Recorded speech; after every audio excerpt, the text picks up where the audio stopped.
Besides, you're saying it wrong. It's Leviosa, not Leviosa.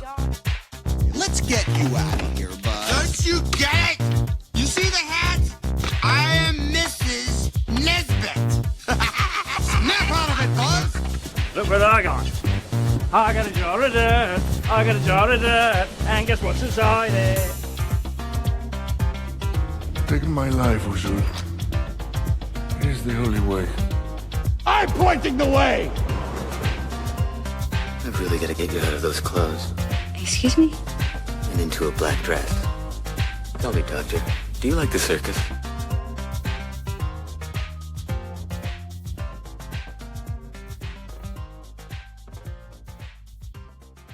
Welcome back to another episode of Get a Load of This Movie, a franchise movie podcast where we talk about movies that are a part of a franchise. That means 3 movies or more. And today we are continuing a franchise that I'm excited to get to the end of. You know, I don't know what it is, but I thought about what you guys said. I thought about what you guys said about the third one, and I'm like watching this one with that in mind. So I'm like, you know what?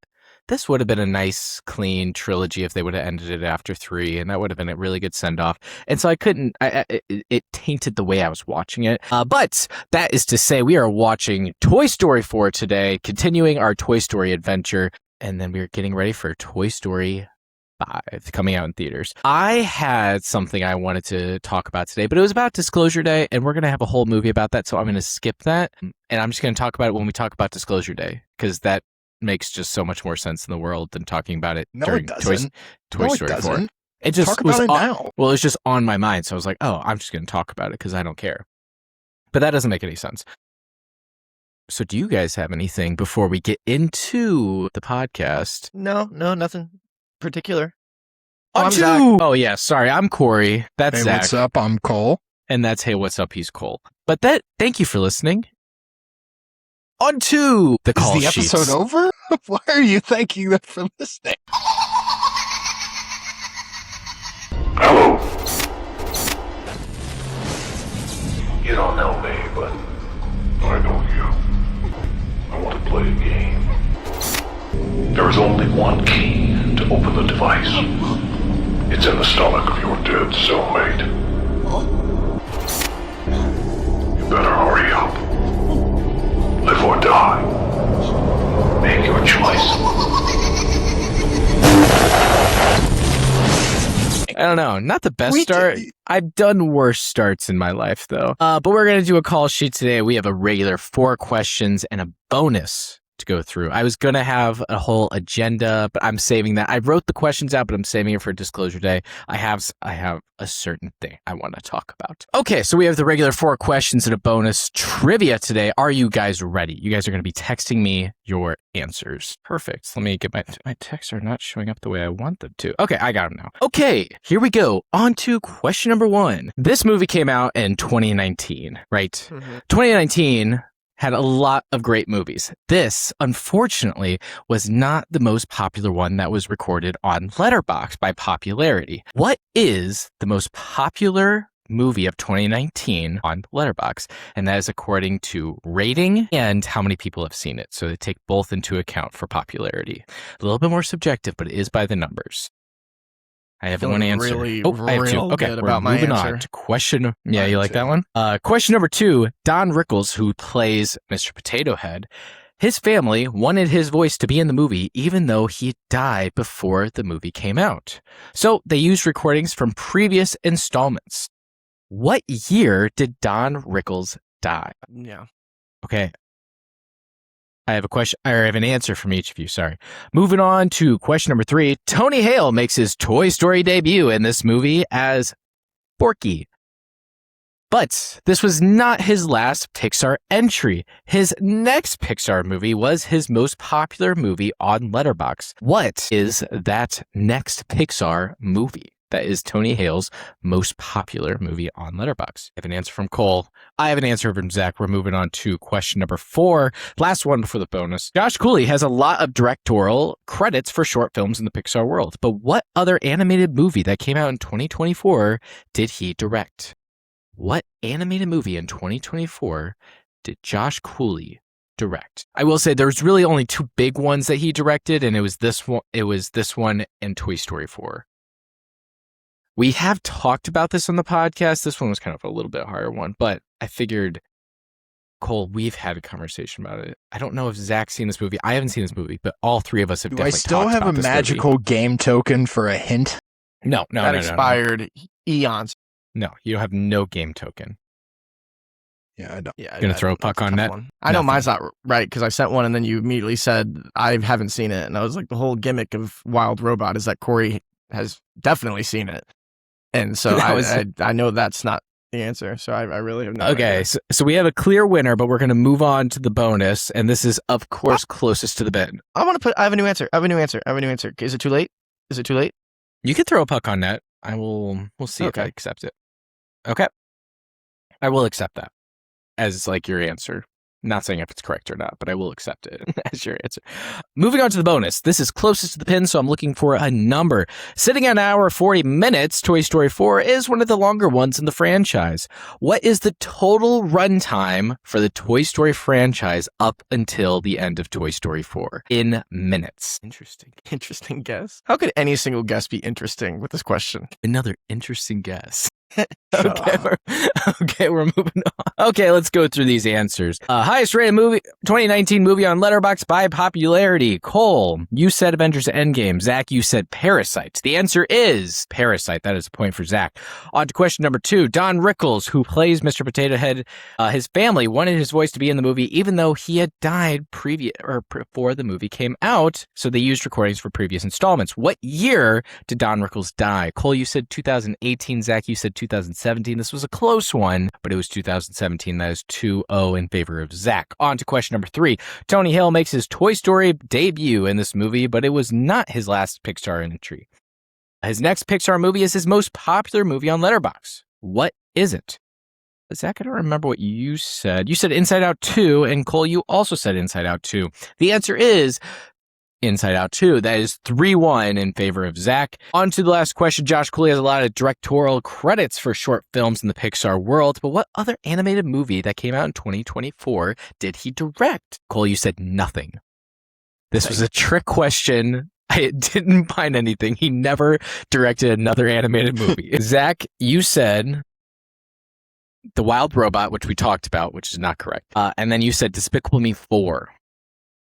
Which was also not correct. I have seen Despicable Me 4 20 times, so that would not fit into this category. The answer was Transformers 1. Transformers 1. We've all talked about that. Cole, I think you've seen it. Yeah, really enjoy it. We talked about associate him with the movie. I don't know. Cole was pushing for us to cover it, but we talked about doing it other way.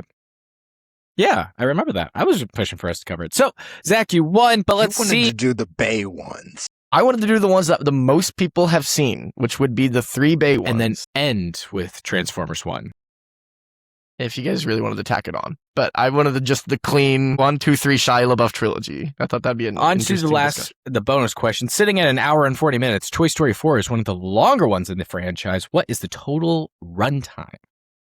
The Toy Story franchise up until the end of Toy Story 4. Cole, you said 320 minutes. What does that come out to? Is that 4 days, 8 hours, and 6 seconds? Is that what that comes out to? And then, Zach, you said 355 minutes. This was a close one. You guys were right around the mark.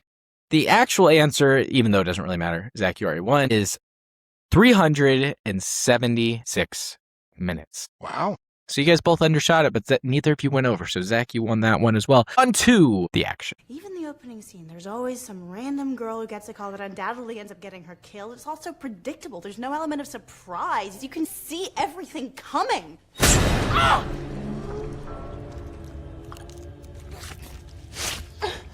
Did that surprise you?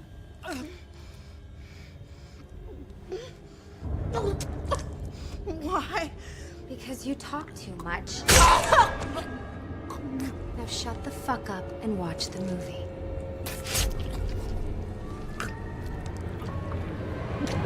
And in the opening scene. Did you watch this movie?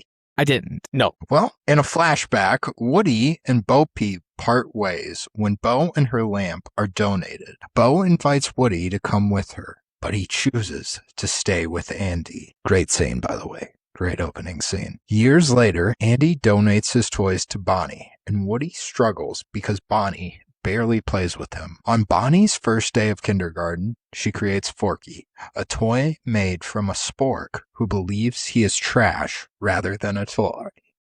I'm trash! Forky becomes Bonnie's favorite toy, but he constantly tries to throw himself away, forcing Woody to protect him and Randy Newman to write a song about it. During a family road trip, Forky jumps out of the RV and Woody follows him, helping him realize that Bonnie needs and loves him. Woody discovers Bo Peep's lamp in an antique store and reunites with Bo, who lives as a free lost toy without an owner.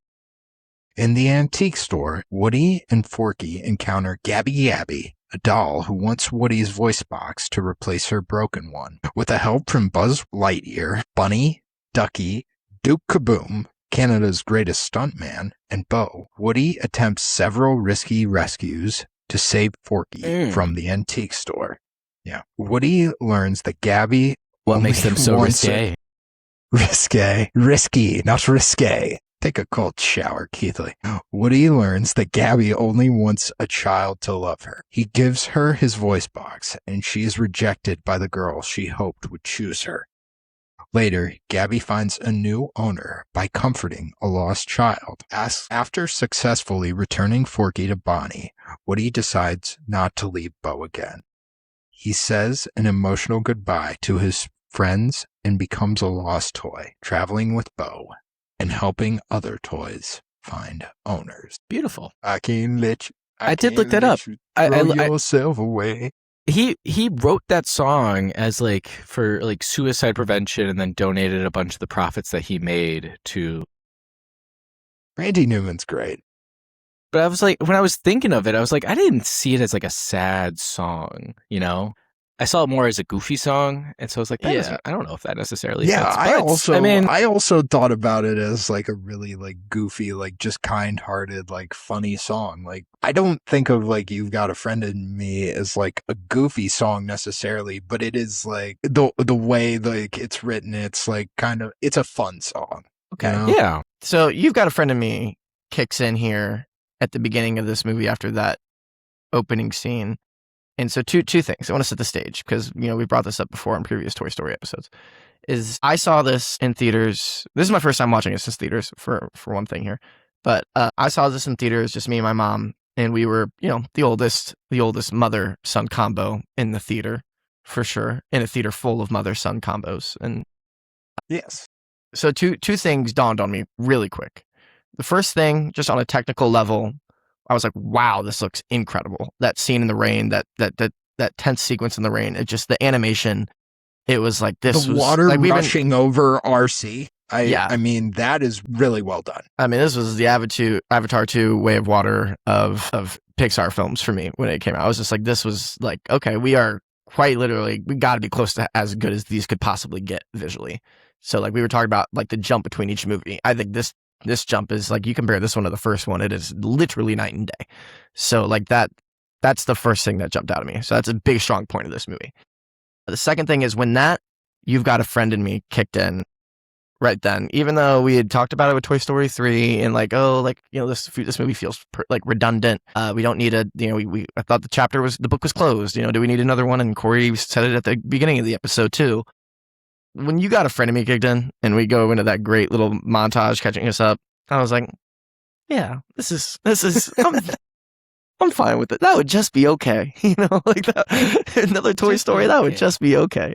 So that song has some damn power. And I think I had a Mandela effect where I thought this movie ended with You've Got a Friend in Me. I thought that was at the like in the credits, because how I remembered it in my head is the movie ends with Woody saying goodbye to his friends, goodbye to his life of being a toy, and deciding to live his own life with Bo. And then it cut to credits and You've Got a Friend in Me played, which is not what happens, at least not in the Disney Plus version I just watched last night. And either way, I remember that in my head, and I remember thinking the kids laughing at the little, you know, credits, bloopers, gags that they have when the lights came on during the credits. My mom looked at me like, "But did you like it?" And I just looked at her with just like bawling face full of tears. This movie did make me cry in theaters. I really didn't expect it to. And I think I was just like, these kids are all ha ha ha having fun because they didn't grow up with Woody. A lot of these kids were probably not even alive when Toy Story 3 came out. So this felt like, before I thought Toy Story 5, because I said, surely they're not going to do it again, where they take a good conclusion and do another one.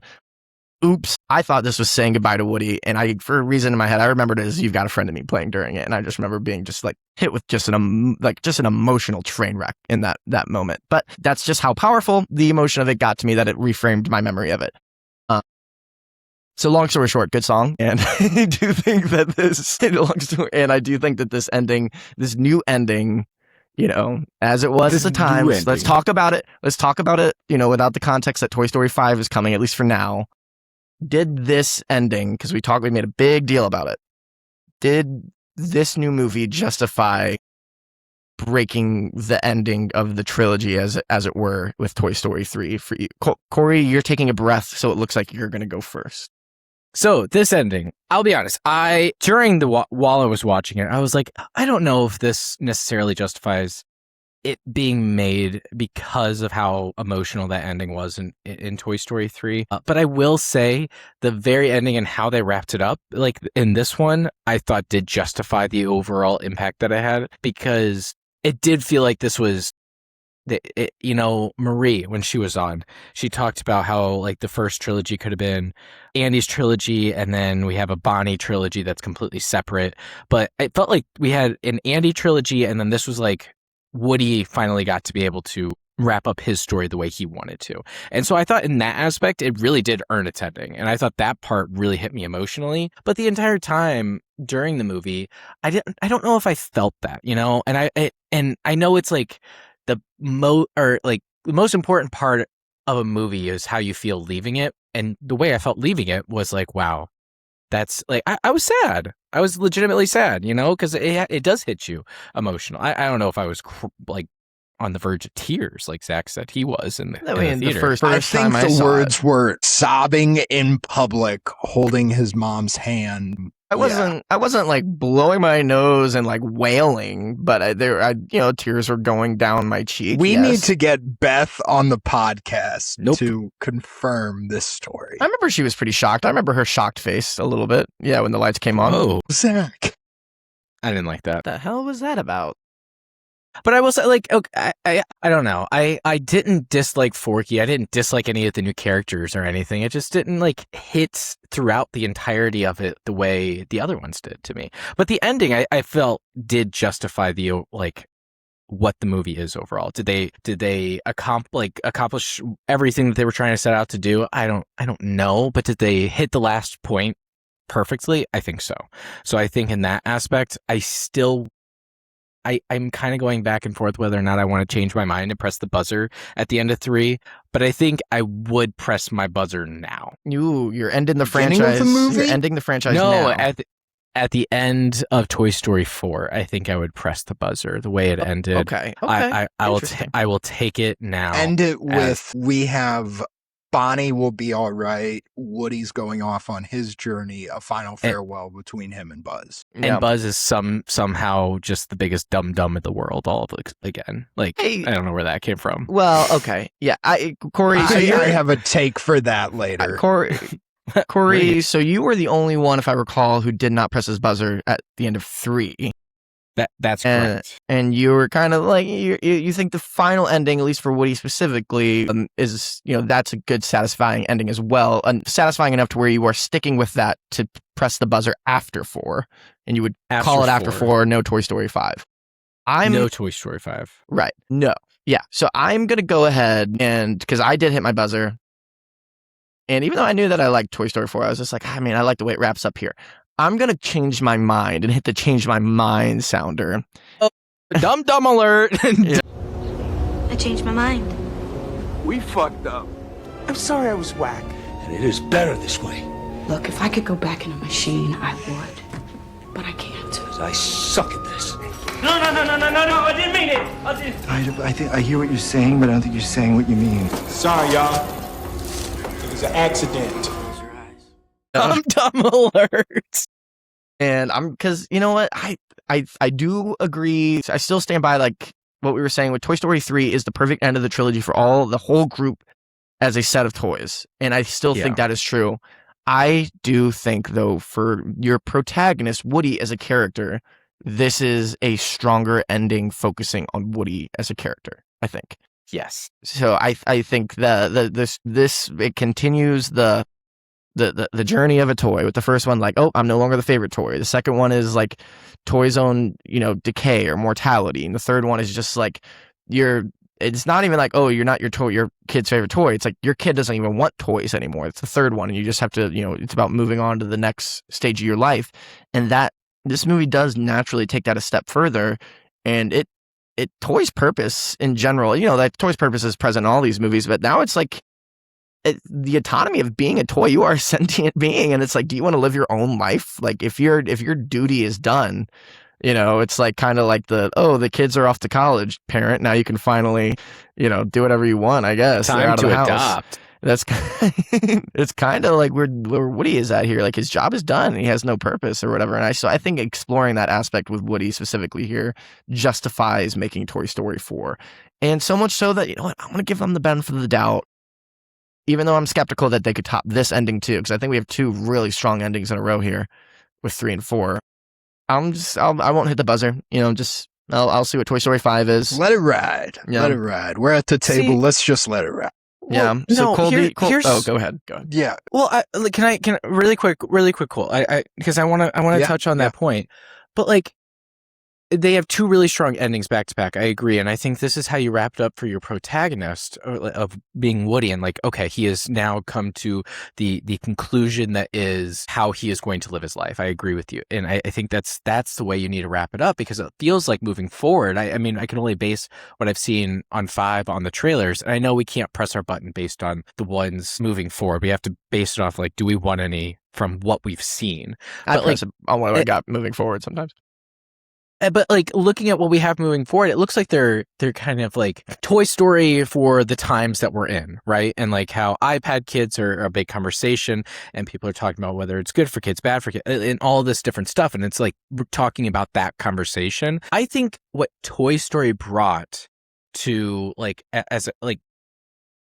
as a big cultural icon of a movie, an icon of characters, I think the story that they told had their time and place. And I think there are other ways of addressing that. And by going back to this well over and over and over again, and not like ending it here or ending it on 3, it's like, we're going to mess up the message that is, honestly, it does feel timeless, because the toys change, but the attitudes don't, like it might be a doll in the 90s, or it might be an iPad or an action figure in the 2010s or 2020. Like it just depends, but I feel like the attitudes of how we feel about these things stay the same, and that's what these stories are telling. And so I think going forward, there could be different ways of talking about what they're attempting to do with 5, even though I haven't seen it.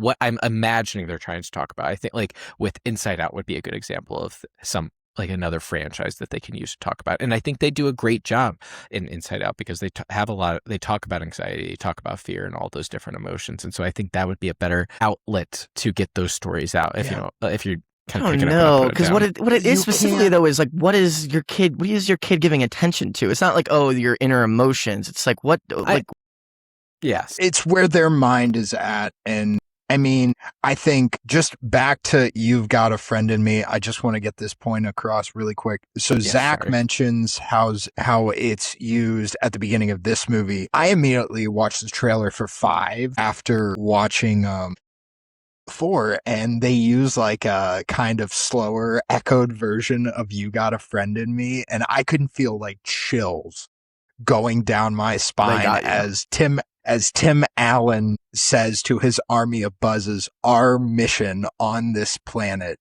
is to help a child in need. It's in the trailer. I've been avoiding the trailers. I haven't watched a single one. I've been avoiding the trailers, except the ones I've seen. That being said, it's used to do a bit of nostalgia, but I'm hook, line, and sinkered. I mean, that song's always going to get. I like that. I like hook, that. Line, and sinker. That was kind of folksy. I liked it. Okay, but back to I don't. this movie. The first thing I noticed with like the opening sequence, as Zach said, it's really well animated, but the whole thing about it is Woody saying goodbye to Bo, and it reframes that scene in 3 where Woody calls a meeting and he's talking about all the toys that they've lost, and they're like, Woody, we're all that's left, and he brings up Bo. It completely reframes that pause that he takes when he brings up Bo, because at this point, Andy's going off to college, and guess what? He could have gone with her. Toys get lost every day. So there is that bit of regret when he finally sees her again. And like Zach said, I think this is definitely a more fitting conclusion to what Woody has gone throughout like his life. Like I remember watching the trailer for this one, and they cut this line together, but Tom Hanks's line is, "My purpose is to help a child." I don't remember it being this hard, because he can't help Bonnie because he's not being played with. Wait. That's a line in the trailer for 5? 4, yeah. As God Only Knows is playing, which, God, man, I love that God Only, I do remember that in the trailer now. That was quite effective. It was so good. And it works thematically. It works very thematically with the God Only Knows What I'd Be Without You. Oh, man. Yeah, and Woody does not know what he could be without a kid, because, that's what he's going through here. This is the most existential Toy Story film, I'd say. 1,000%, but it gives 1,000%. us, I would argue yes, because it's actually like, what do you do when you're no longer being played with? Woody like has to hypothetically ask himself this question each and every movie, but guess what? It gets resolved by the end of the movie. Andy comes home and he still loves them, or he still loves him and Buzz. He gets a new owner with Bonnie. This one, it's like, I have nowhere to go back to. This is where he learns how to play with himself at the end of this movie. Sometimes you gotta learn. Some people say that's the hardest thing to learn. But I don't know. Finally seeing Woody get an ending that isn't like, I'm helping this person, but I'm helping myself. It's unique because he is a non-sentient being. He is a toy, and like the way the world views him is a toy. But as we know, he is sentient, and he walks around and he does all this stuff. He still runs all funny. You know what it reminds me of? Guy. You know what it reminded me of character-wise? That decision at the end to kind of, I mean, I don't want to use the term selfish, but he's putting himself first at the end. And it feels deserved. But he's also like, Buzz is like letting him I know. It's okay. deserved. It's earned. I'm not faulting him for that, and I'm not faulting this character for it either. What it reminded me of, another big character who we've talked about, though not this particular movie with that character, who is notoriously selfless, and then kind of finally lets himself make a selfish decision at the end of his arc, or at least at the end of it at the time. Exactly, Steve Rogers. And so that version of Captain America, where he stays, in the past and decides to grow old with Peggy instead of coming back to, keep being an Avenger. But get some of that life everyone's been talking about. Yeah, and then just like Steve Rogers is coming back for Doomsday, that ending is not permanent for him. This is also Woody's coming back for Toy Story 5. So Woody, and how did Discussing Film put it? His bald ass head. Woody's bald ass head. That's a great tweet. Yeah. Yeah, excited to see how that comes about. I would definitely say, yes, this is very existential, but it's also the first time that what's going on with the human fully affects the toys, in that, like, the first 2 Toy Stories, Andy's kind of like not as important. It's, we got to get home for Andy. We got to get home. We got to be there for Andy. And in the third one, it's kind of the same thing. Like, what would, Andy still loves us. We're supposed to be in the attic, but we also want to get played with. This one, it's like Bonnie is going through something through this entire movie. She has such severe social anxiety about going to kindergarten. She's 4. And it's, or 5. but it's also clear, like, she doesn't really have a lot of friends. This is her first day. This is orientation. No, Zach, even in the last movie, she's only like around her mom. Like she, I mean, there's only so much time. We never really see her interact. I don't want to play up and be like, but this kid has like severe social anxiety. I think this is pretty normal for a 4 or 5-year-old. But it's also just it's more to say we're being affected more throughout this arc by what is needed for Bonnie as like a need, not like a simple, like, we just got to get back to where we were type deal. Well, I think we're also like, I don't necessarily think I agree with your diagnosis of Bonnie in general, because I think what we're seeing is Woody attaching his anxieties and his shortcomings to Bonnie. Bingo. And he's saying like, she needs Forky, but it's really like a way of him saying like, oh, if I can take care of Forky, it's like I'm taking care of Bonnie in a way, because she's playing with Forky and Forky's trying to get rid of himself. And I think so he it's says that to Buzz at like that point where Buzz like curls up next to him. He's like, I got to take care of Forky, because it's just something I have to do. Or he's Bonnie's favorite toy. He's Bonnie's favorite toy. And if he can't be Bonnie's favorite toy, then he's going to take care of Bonnie's favorite toy to make sure that Bonnie always has that toy. And so it just goes like, it's so, I think that's, and he starts to alienate the people around him. And like I think every single one of the characters that we've been around for 3 movies now kind of takes a back seat, except Woody. I mean, Buzz, like he's a pretty prominent part of the overall movie, but like not the Buzz that we know. And so I see what you're talking about in terms of like social anxiety, but I think that's more of like, that's Woody has a lot of these shortcomings that we're describing and seeing that we're kind of attaching to Bonnie, because Woody's trying to make us attach it to Bonnie. And I think I don't think the connection is fully there, because I don't know that we get enough. Like, yeah, she's nervous. I think I was nervous from my first day of kindergarten as well.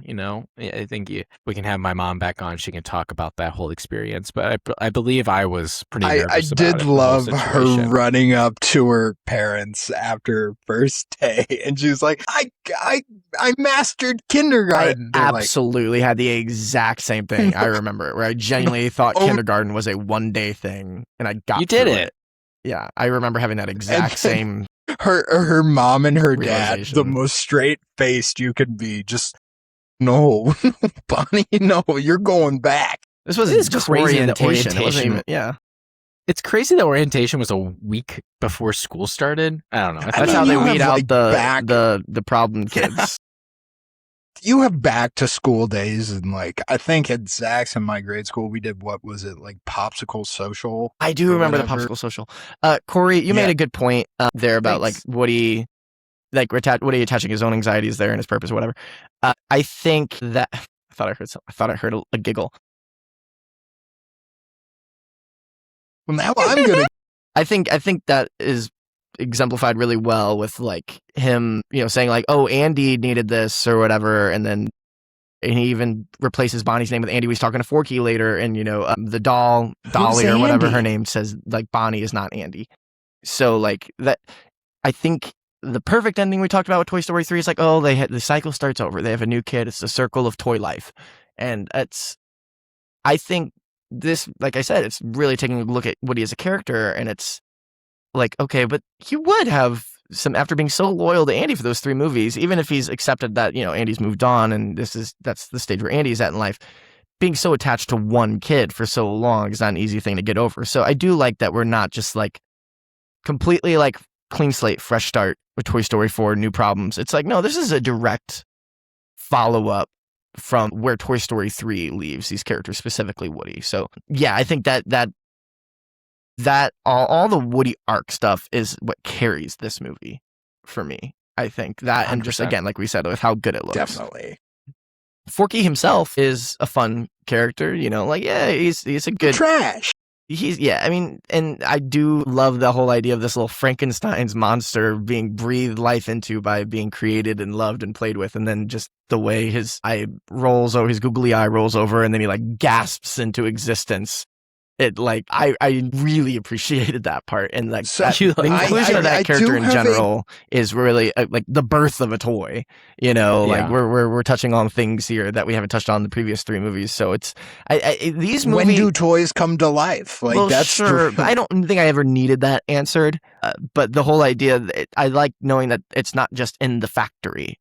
You know, like it's not just like the second the conveyor line or whatever, like, puts the head on a body, then it's alive. I think the fact that, it got loved. I mean, we kind of get that answer in Toy Story 1 with Buzz on the bed. Like it feels like he's in like cryo sleep or whatever it is until he's taken out of the box. It's and different Andy plays with him, because and then we kind of see all the Buzz toys in the store in 2 were alive. Yeah, that breaks it. Yeah, that's them not caring about their own canon. Completely. I know, but like, that's I when remember Forky we talked became about a toy, though. That's when he was qualified as a toy. We talked about it in the first one where it's like, do all toys think that they are exactly what they think they are? They just all of a sudden have the instincts. We talked about that, and then we connected it to Forky in the time, how Forky thought he was trash because that's what he was made of, and Buzz thought he was a space ranger because that's what he was made to be, and so it's that connection there.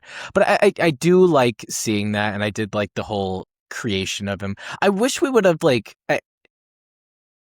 I wish we would have gotten to the point where Woody and Forky are on the same page, because I liked when they were working together more than when Forky was trying to throw himself away so much. I like the relationship that they had once Forky and him had like the conversation walking to the RV park or whatever it was. I thought they worked together well, and he was like a fun little but I like that whole thing when he was talking about Peep. I thought that was fun too. But they're good foils for each other, I think. Yeah, I think that was good, and I think you still could have had that relationship where Woody's like trying to make himself still seem relevant, but Forky's a little bit more aware of Bonnie, and aware of why he is the way he is. I wanted to say something when we were talking about like we don't need to know exactly when a toy is made, but like seeing the whole creation of a toy is fun. I did like at the very end when the plastic knife lady was brought into existence, and I'm looking up the name because it's really funny. But she was there, and she was like, "What are we?" And Forky has that good line where it's like, "We are toys. We're beautiful toy." Like, and he has that whole thing where it's like, "Oh, full circle. We love it. It's a Bride of Frankenstein moment." Her name is Karen Beverly, by the way. The knife's name is Karen Beverly. The actresses? The knife, the actual toy, was named Karen Beverly. That's not canon. By Bonnie. No, thank you. No, thanks. Nope. But I like it. He's like, "You can ask me any questions. I'm here to help." And then she's like, "How are we alive?" And he says, "I don't know." And then it just moves on. It kind of just accepted that like we're gonna answer some things that we can answer easily, but we're not gonna be busy in the weeds of the whole thing. Not gonna push the envelope here. Like, it's like nobody knows the exact logic, so we're not going to make up logic. I don't know if pushing the envelope's the right phrase, but no, we're not going to do it either way. No. In terms Can we talk about Buzz? Sure. I would love to talk about Buzz. Did you want to say something? Well, finish off that before the only little thing I was going to add to the discussion of just like toys accepting like each toy's life and personalities, like sort of dictated by the type of toy it is. Like, Buzz Lightyear thinks he's a space ranger, or Forky thinks he's trash. I did think a little, not really just a little note on that was, I think it is interesting that all the army of ventriloquist dummies all don't talk because and ventriloquist dummies notoriously need a hand to make move them talk. Out. Yeah. So there's like slack-jawed little henchmen here can't talk because that's just by nature. Ventriloquist dummies cannot talk on their own, which I found quite ironic because the whole point of the doll is for it to talk. But it's like it needs someone to use it. So are they in a constant state of longing to have someone shove their hand up their backside and have them talk? It's not up their backside. There's like a lever in the back. I don't think Split so. hairs. I don't think so. You're talking about a toy's rectum here, and I'm I saying did not say rectum. I said backside. Wait, don't they? No, but they can whisper because they whisper to Gabby Gabby. And Yeah, she was like, yeah, she was like, Bo's here and Woody. That's great. And Well, that's Forky was even- like, No, Woody. she's making that up. You wanted to talk about Buzz, Corey. Yes, I Yes. wanted to talk about Buzz. She's lying to Forky because They did arrive. We'd have to there. And we'd she's have like, to "How run do the you-" tape back on that. And No, because she's like, how do you know that? Are you sure it's Bo? bad podcasting. And then he Bad podcasting. he turns around. He turns around and Billy Goat and Gruff are there. Corey, you wanted to say something about Buzz. I wanted to talk about Buzz. So in the first one, we're kind of introduced the whole Buzz Lightyear is kind of not all there. But then by the end, it really takes a turn where it's like, no, he is just as caring and all this stuff. And he's very much the very similar type of character to what Woody resembles, you know, and he has that same need and want to take care of a child that Woody and all the other characters have, you know. And I felt that in 2, you know. It feels like he really like takes ownership of that, and he accepts his place and loves what his world is in 2 and in 3 as well, you know. I mean, we get the whole like he's kind of a comedic relief because of the whole reset to Spanish, but even then he's a competent character. Like even in Spanish, he looks like he's doing his best. Like he's not like he's able to take down all the other toys, and he's able to save Jessie. I mean, he's able to do a lot of things as Spanish Buzz. And in this one, it feels like he's not all there. And I don't know if that's just time takes a toll on everyone's mind in general. You know, I don't know if that's what it is, but he was like so confused by this concept of an inner voice that he's like, my inner voice is my recording box, of course. And every single other character seems to understand just regular conversation, and Buzz is the only one struggling to like. He doesn't. He's like. I think of it like I think of Drax, like a metaphor that just doesn't really like connect with him. But at the same time, that's Drax's character from the very start. Yes, and his arc is like learning some of these and what they mean, you know. And with Buzz, it's almost like the opposite, where he understood everything at the very start, and his arc is slowly not understanding conversation again. And I agree, because when he talks to Woody, they were equals throughout, like, you know, the end of 1 to 3. And at this point, he's like, Woody, what makes you like want to do these things? Like, and he's trying to find his purpose again. So it feels like we're recreating this arc that he was going through in the first one, in the fourth one, which I don't think is really necessary, because competent Buzz, and I would love for him to be like, maybe I should do this, like just as a joke, and then it leads to all this funny stuff that he's doing, because I do think what he is doing is funny, and it works to progress like whatever he's doing at the moment. It felt more cheap than funny. It felt like they were like, what's an easy way of getting a laugh? Instead of like, okay, here are the characters we've made. How can we make them funny? Like how can we naturally make them funny that makes sense, you know? It's like if I started punching myself in the face, that might be funny, but it's like that doesn't really make sense, and that's just like cheap way of me getting laughs because I get off on people laughing at me. No, you know? And yeah, I think it works in like that scene where he's being kicked in the head by Ducky and Bunny, and he's like, what should I do in this point? And then it's like, oxygen low, put on your helmet.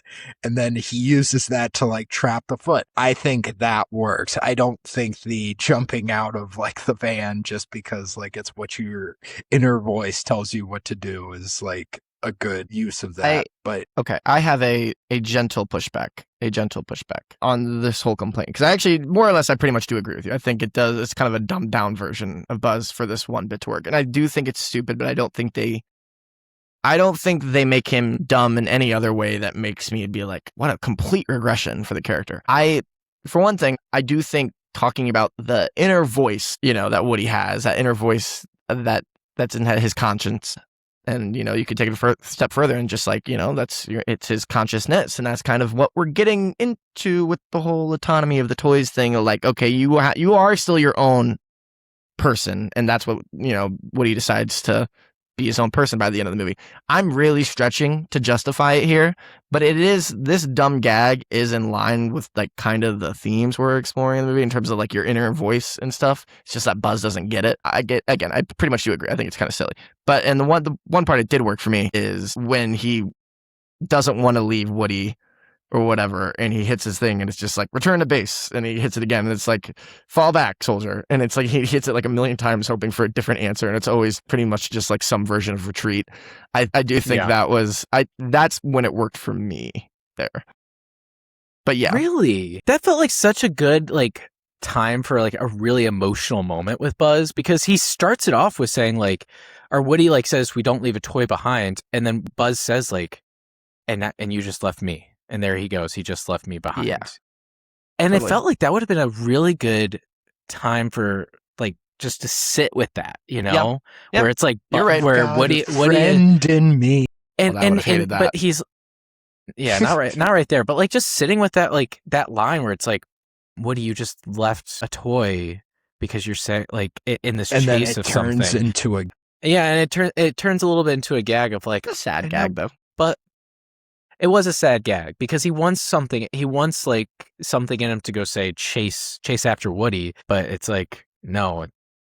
Woody made his decision, which is still sad, but it's just it feels a little undercut. Corey, I agree with you that it is in line, but like I don't know if I would appreciate. I don't know. I would have taken it out. Yeah, cool. Well, you bring up a good point though overall, because like I said, I pretty much do agree with you, and I do think that the goodbye Woody has at the end with Buzz, that was the main thing that got me emotionally. And I do wonder if it would have hit even harder if this movie was more of a Woody and Buzz the whole time thing, like kind of what we were talking about. Now, I do take back what I said an episode or two ago. I don't remember when I said it, where I was like, oh, Buzz is pretty much with the other group the whole time. And he was with Woody more than I remembered in this movie. I mean, he's in it for the whole middle act of the movie with Woody. But yeah, it really didn't feel like it as much because his presence there was kind of perfunctory a little bit. Like it did. Yeah. He really wasn't needed in this movie, at least for the main theme, because we were focusing on Woody. I'm just wondering if the goodbye that Woody decides he can have, if with Buzz, I don't know, if this was like their last adventure together, and at the end they realize they can kind of part ways, a la like Furious 7, like we were talking about, like Cole and I were talking about that as an example with the one last ride thing in Toy Story 3. It would have been hard to do given that this is also trying to be a Woody and Bo thing. And I think you having to split between Woody and Buzz and Woody and Bo would have been tough. Because we're kind of trying to pull off a little bit of a reconciliation of a love story here between these two toys, which I also find kind of fascinating. So I mean, naturally. No. The Buzz from 3, like the character that we knew from 3, where it's like this very competent, used to like knows these people, like just a very competent character, and like they have this connection throughout. Where Buzz is like, you know what, if Woody wants to take care of Forky, I'm just gonna be there with him. I don't care. He's my friend. He's like best friend for years and years and years. If he wants to do this is what I'm going to do. And I think you could have had like a space for when Woody jumps out the window, Buzz is just like all or nothing, and he just jumps out the window with him, like that. I could have seen something like that coming, and then Jessie's the one that's the ringleader of the toys that stay behind, which she ended up she takes that role after Buzz does say like, I'm gonna go get them. If that would have happened earlier, I don't think you need a ton of scenes with Buzz and Woody independently to like rekindle a sort of love story that they've got going on. I'm not saying that I don't want as much. I thought they like that whole story, that whole arc worked for me. I think there was room in those scenes and in that story for a Buzz to be a part of it, and for him to be like the like one side to another that Woody's being pulled the entire movie, where Buzz is kind of like pulling him back towards Bonnie and all of his friends, and then Bo is like pulling him towards like being a lost toy. I think that could have worked in that in that storyline, but instead we get like Woody is trying to pull himself, and Bo is saying like, just stay with me, which saying it out loud is like, oh, that kind of, that's sad.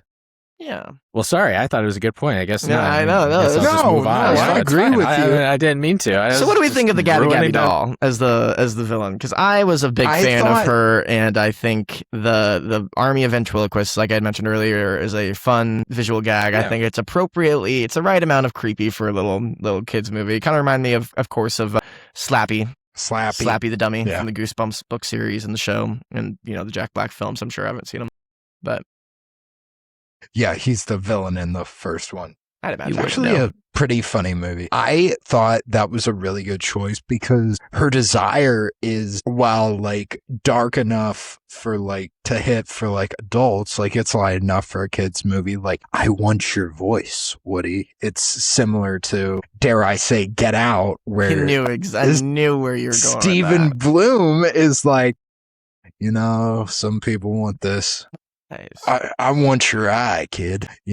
Very, very dark. But I thought like that scene with her where she like sees the girl, and it's the first time we realize like she's doing this for someone who she wants to like play with her. And she's like, I'm practicing for tea time. And Forky's giving her all these tips. I thought that was really good because we're allowed to empathize with her. It makes her way more empathetic than, dare I say, Lotso or Stinky Pete, because, her motivation, while slightly malicious, it's not like for a bad reason. It's she wants the same thing every other toy wants. Yeah, I didn't mind having a more empathetic villain here. Yeah, she's the only one that gets a redemption out of all these, these bad guys. Oh, yeah, and similar to, like, Duke Kaboom, they've all got these dark pasts with their previous owners. What's his owner's I imagine name? you're a pretty big Duke Kaboom fan. Yeah. Rijon. It's a commercial, Rijon. Because he's Canadian, so it's a French Canadian name. Ew. But yeah, Corey, what did you think of Gabby? No, I liked Gabby Gabby. I agree.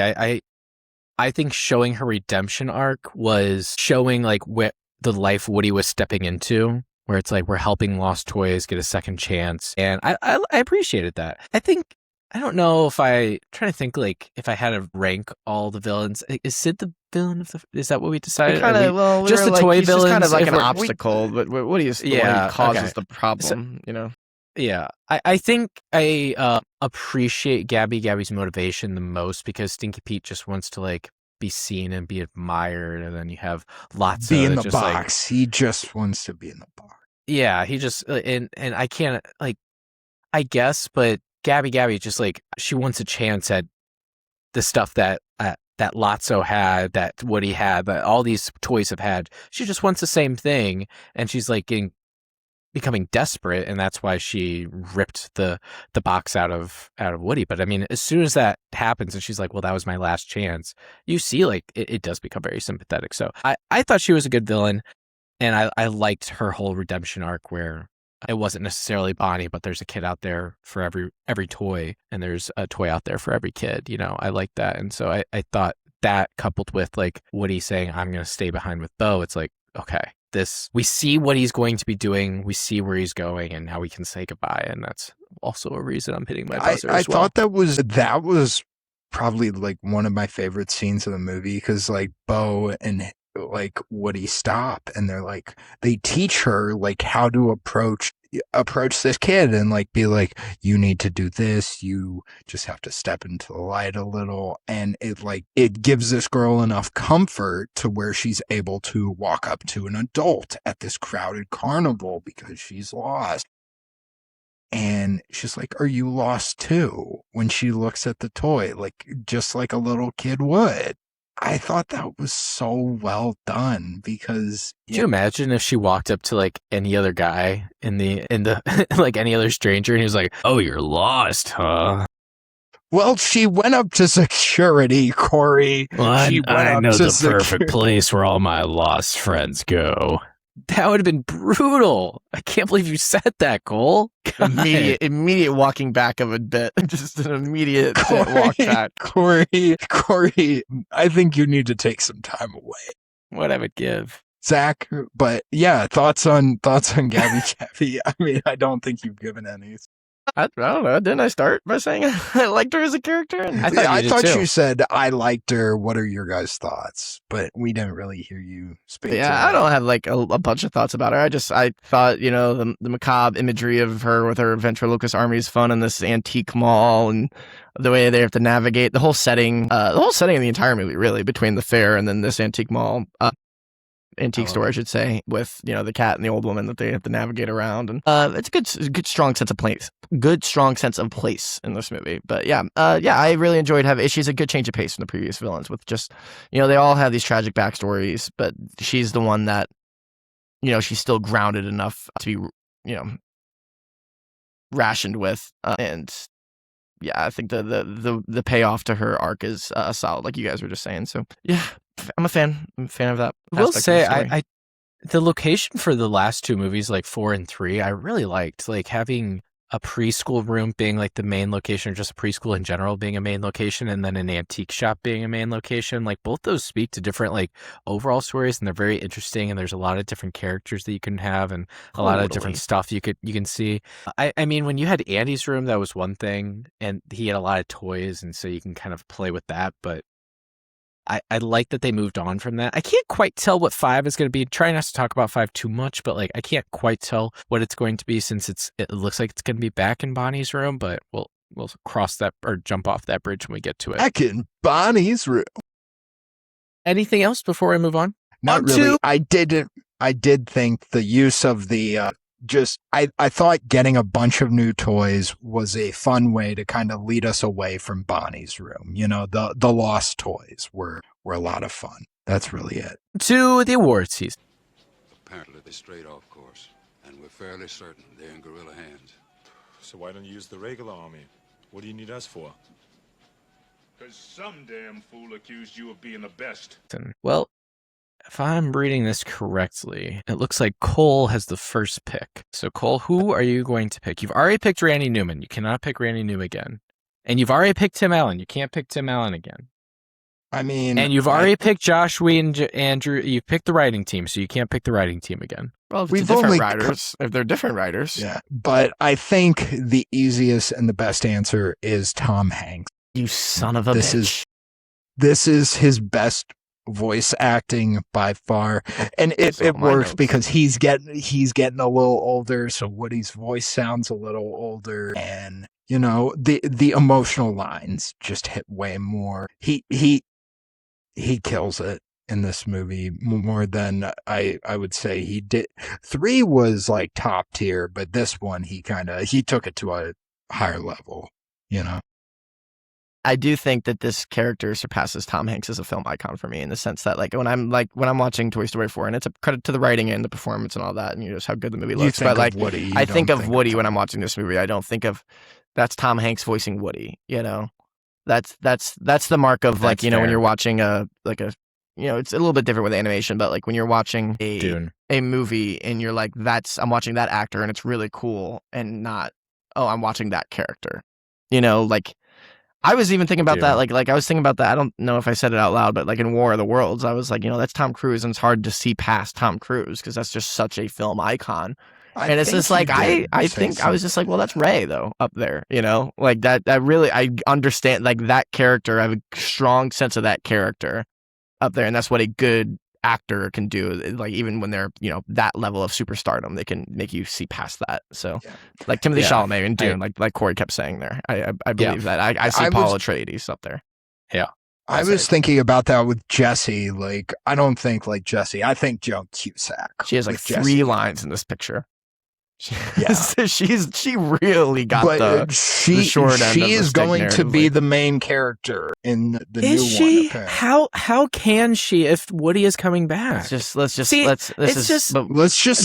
ball roll. This conversation is going to be so dated. This comes out the weekend. I will say the one thing that I agree with you. Amazing pick. He was my number 1 pick for this movie as well. That I did not get him, unfortunately, but that's okay. But I will say he is absolutely incredible. And the one thing that this movie does suffer from, but Tom Hanks and Woody never seem to suffer from, is when they add a bunch of characters every single movie, and that a lot of times they're characters that they build up, like Forky in this one or Jesse in the second one.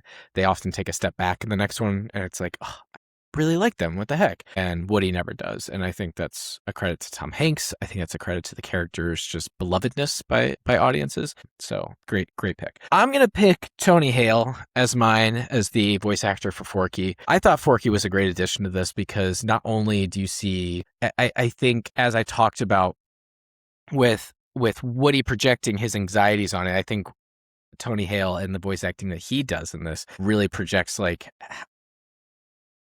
the overall inner monologue that Woody is probably going through, where he's just like hearing I'm trash in his head the entire time, and he plays it very comedically. But I think the way we receive Forky and the way we see Forky in this movie is very like just innocent, and I think Tony Hale does a great job with that. So Tony Hale is going to be my MVP. I'm gonna go with the entire animation department. Like I was saying, this movie was just huge. Pick a guy, dude. I'm looking at IMDb. There's like 40 names. I can't do it. It's a team effort. Animation is a team sport, brother. Yeah. There's no guy in animation besides the two of them that there are. So that's the message here. It's a whole. It takes a team. So say it again. Exactly. So the animation department for Toy Story 4, because beautiful movie, one of probably the best looking animated movies of all time. If you're gonna squeeze a take out of me, that's what I'd have to say here. It's yeah, up there with what would you say are the most beautiful animated movies of all time? The first one I thought of was like Spider-Verse. Puss in Boots: The Last Wish was one where I was like, that looked pretty good. Wow, they stepped it up here. Yeah.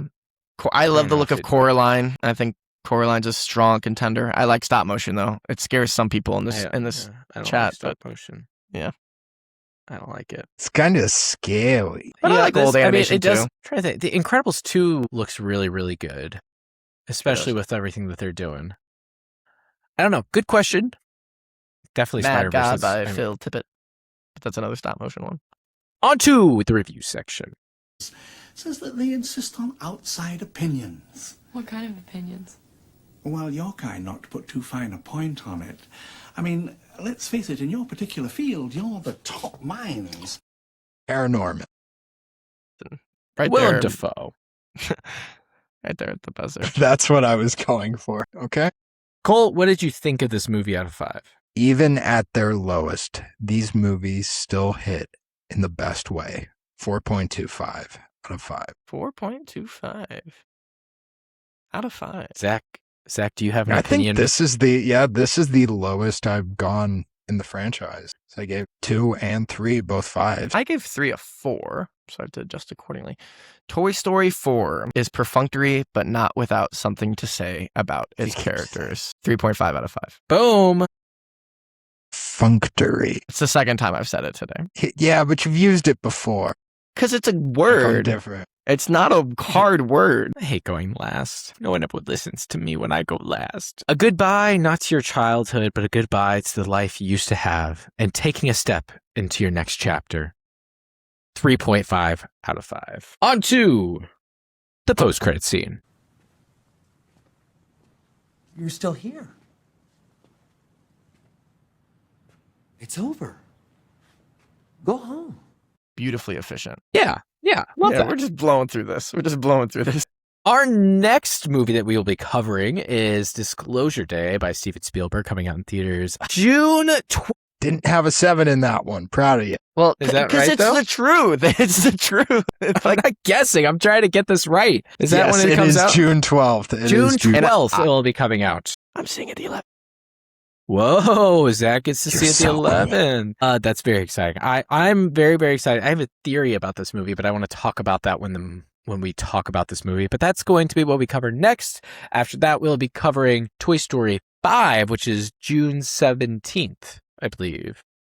That doesn't sound right. June 19th. A week later from June 12th. It's the next week, June 19th. Yes, June 19th. I don't know why I had the 17th in my head. I'm sorry.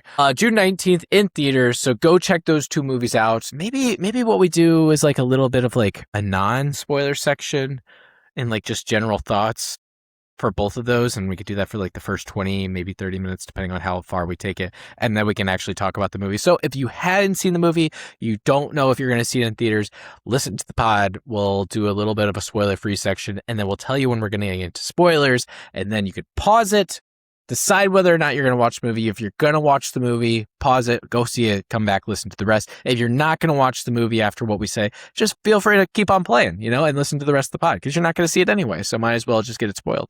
So that's what we'll be covering next, Disclosure Day, Toy Story 5. After that, it's up in the air. So if you have any recommendations, let us know. I will say I've heard Holland Spider-Mans. No, I don't want to. I've heard. I don't like it. I've heard Scary Movie. We should do Scary Movie. I said a little late on that. I don't a little late on that. I don't want to do Scary Movie. And yeah. But we'll figure it out. If you have any recommendations, let us know. Why do you hate the Wayans brothers? We have exciting stuff coming out for the rest of the year. We just have a little bit. I think we have a room for a trilogy. Is that right? I don't know. I was trying to fix the schedule yesterday just because been whatever about it. Just cranking these out as we should. But I don't know. I haven't really done the math on what we have room for. But we would have room for at least a trilogy. I have a suggestion, but maybe we'll save it. Mainly because I'm reading a book what's your suggestion? Directly gives me backstory on the trilogy, so I could have interesting tidbits. But okay, it looks like we have room for 2 trilogies. Or 1 6 movie run, yeah. What was your recommendation? Fast and the Furious? No. I was like, Godfather would be fun. I honestly they are would streaming, be down. and they are streaming. I wouldn't be against it. So talk all about consequences. Consequences. Okay, you know what? Maybe we'll do Godfather next. So, but stay tuned. We'll hear all about that. Until then, Cole, have you been watching anything? Yeah, I just saw John Carney's new movie, Power Ballad, starring Paul Rudd and Nick Jonas. I really enjoyed the movie. I thought Paul Rudd was great. I actually thought Nick Jonas was really good. And it also has one of the most brutal insults I've ever heard in my life in the movie. But music was great, cast was great. And there's an actor I just want to shout out, Peter McDonald. He was in The Batman. He played Kinsey, the guy who gets his nose broken at the Iceberg Lounge by Batman. The mustache with the broken nose, as he is called in the movie. But he is really funny, and I would watch a buddy comedy with him and Paul Rudd. After seeing this movie, they are hilarious on screen together. Did you watch a show at all? No. I need to get back into Spire Noir. Been rewatching Off Campus. There you go. Rewatching. Awesome. Rewatching. Love. Zach, watch Off Campus. Cole, there's another show coming out similar to Off Campus on What's it called? Wednesday. I believe it's called Every Year After. Searching. It's coming out on Prime. I'll say I have been watching Spire Noir. It's not been one that I'm like, oh, I need to watch the next episode. Oh, I need to watch the next episode. But it's always something like, oh, I have time. Let me put on the next episode. It's a nice consistent. I don't know if it's grabbing me into the point where I'm like, oh, I can't stop watching it, but it's good. I think I'm gonna enjoy that. I think I'm gonna enjoy my time watching it. I still haven't finished The Boys. What else am I doing? I haven't finished Mall either, and that's what I'm gonna be doing. I'm gonna finish Mall. That's what's coming up. If I've seen a movie recently, I watched Greenland. I think that was just your popcorn potato chip movie. That's just potato chip movie. Yeah, it's just snacks and eye candy. Were you looking for another PC word there? I did finish Mall Shadow Lord since we've last done an episode on it, and I won't spoil anything. But yeah, really solid. I'm just Star Wars animation just always lives up to the bar where the live action stuff falls short. So would love some more of that. And then movie wise, I did go see the new Scary Movie. I laughed enough times to say I had a good time. I can't say by any means it's a good movie, but I'm glad it exists. Whatever, it's out there. I mean, was it edgy? I was watching it like they said it was going to be. That marketing's kind of cringe, but whatever. I mean, I heard Art the Clown is in it. Yeah, that part felt really shoehorned in. That's a real has not just complete Family Guy sidetrack. This reminds me of that one time you brought me to the mall. That's how that gets shoehorned in there. It really doesn't doesn't do much at all with the material. It really is. It does. I do respect its adherence to like the way the first movie is Scream, and I Know What You Did Last Summer put together. This really is Scream 5 and 6. Like they go right through it. Like the whole plot line, even like the shot construction at certain points. It's like they are really they're doing this is for people who saw those movies specifically, which I appreciate. And I saw it with people who hadn't seen them, and I could feel their like lack of their complete disinterest. And it's like, well, do some show prep, do some movie prep if you want to enjoy Scary Movie 6. You knew what this was going to be. Do your take-ups, do some show prep. Come on, guys, let's get in. Yeah. So that I think the first one is probably the only one I can definitively say like, oh, that's a good movie. Like I laugh. I really do like the first one, and then 2 and 3 I have some laughs too, and I laughed in this one. So I mean, they are what they are. You either like these kind of movies or you don't. I've never had the pull to watch these movies. I think the first one you would like. Just because you have seen Scream enough times to where the little Scream jokes they keep getting in there are really well done. Okay, I do like Scream jokes. Yeah, it's Scream so and funny. Scream 2, and then I Know What You Did Last Summer are the 3 movies that they're pulling from. I need to get back into into Friday the 13th, so I need to do that. Let me do that before I go to Scary Movie. Yeah, well then you have the Nightmare on Elm Jason Street Goes films. to Hell. Yeah. Well, I'll finish Jason's story and then do Scary Movie, and then go to Nightmare on Elm Street. Freddy vs. Jason takes place after Jason Goes to Hell, but before Jason X. So I actually go Jason Goes to Hell, then go through Nightmare on Elm Street. Here's the thing: you probably should just watch Jason X and get that out of the way, and then still be able to look forward to Freddy vs. Jason. I like the campiness of these movies. So real campy. You say like get them out of the way, but that's part of the reason that I'm like, uh-oh, what are we doing now? Okay. Well, thank you for listening. Thank you for watching. I'm excited to watch Disclosure Day and talk about that one. I've been seeing a lot of hype around that, and I've been hyped since the first trailer came out. And I have quite the theory for anyone that will be listening in on that episode. But from all of us to you, thank you for listening. Thank you for watching again. And until next time, just keep watching movies. Bye.